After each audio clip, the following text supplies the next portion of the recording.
First time ఎవడన్నా పోతా ఉన్నప్పుడు నువ్వేదో ఇట్లా మాటలు మాట్లాడినా అర్థం ఉంది. 10 సార్లు 11 సార్లు పోయిన తర్వాత ఈరోజు నేను తిరుమల తిరుపతి దేవస్థానానికి నేను పోతానంటే నేను అడ్డుకుంటూ ఈ మాదిరిగా నువ్వు నోటీసులు ఇస్తూ ఈ మాదిరిగా తిరుమల తిరుపతి దేవస్థానానికి నేను పోకూడదు అని చెప్పి ఈ మాదిరిగా నోటీసులు ఇస్తూ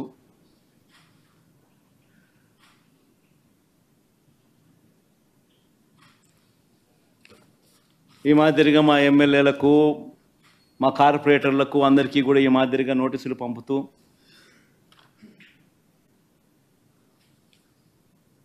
నేను అడుగుతా ఉన్నా, ఒక రాష్ట్ర ముఖ్యమంత్రి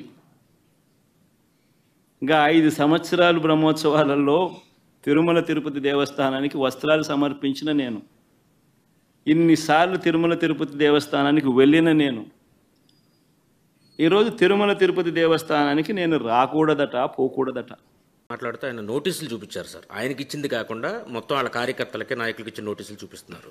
అదే నేను అడిగేది, ఏమిచ్చారు? యాక్ట్ ఆఫ్ 30 ఉంది, మీరు వైలేట్ చేయొద్దండి, గుమ్మికూడొద్దండి, గుంపులుగా వస్తే 2 పక్కల మనుషులు వస్తే క్లాష్ అవుతాయి, లా అండ్ ఆర్డర్ ప్రాబ్లమ్స్ అని చెప్పారు. అది వాళ్ళకి ఇచ్చిన నోటీస్. దాన్ని పట్టుకొని నాకు నోటీస్ ఇచ్చారని చెప్తే దానికంటే ఏం కావాలండి? ఈయన నోటీస్ ఇచ్చారు, అదే నేను అడిగింది. నీకు నోటీస్ ఇచ్చారా? పోవద్దన్నారా? ఎవడన్నా చెప్పారా నీకు వచ్చి నిన్ను వెంకటేశ్వర స్వామి టెంపుల్కి పోనేమని చెప్పారా? What are you talking? నేను ఎందుకు చెప్పాల్సి వచ్చింది? ఇప్పుడు ఇవన్నీ చెప్పకపోతే డిఫాల్టర్స్ అవుతాం, లేకపోతే నేను చెప్పాల్సిన పని లేదు ఇప్పుడు ఇవన్నీ.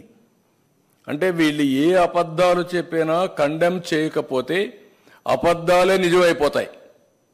That is where I'm concern. ఒక ముఖ్యమంత్రిగా చెప్తున్నాను, మీరు చేసే తప్పని 100 సార్లు చెప్తున్నాను. పదే ఆ అబద్ధాలనే మళ్ళా తిరిగి వల్లిస్తున్నారు. ఇది మంచి సాంప్రదాయం కాదంటాను. ప్రజలను ఆలోచించమంటున్నారు. ఒక్కొక్కసారి తప్పు జరుగుతుంది. తప్పు జరిగినప్పుడు తెలుసో తెలియకుండా జరిగినా కూడా దేవుణ్ణి ప్రార్థించడానికి కొన్ని పూజలు చేశారు, అక్కడ పవిత్ర ఉత్సవాలు చేశారు. కనీసం నీకు తెలిసి జరిగినా తెలియక జరిగినా, తెలిసి తెలియకుండా జరిగినా నువ్వు కూడా క్షమాపణ కోరచ్చు, విచారణ వ్యక్తం చేయొచ్చు. విచారాన్ని కూడా వ్యక్తం చేయకుండా ఎదురుదాడి చేయడం ఏంటండి? నేను ఎక్కడ చెప్పానండి? ఆ రిపోర్ట్ వినిపిస్తున్నా, దానిపైన సిట్ వేశాను నేను.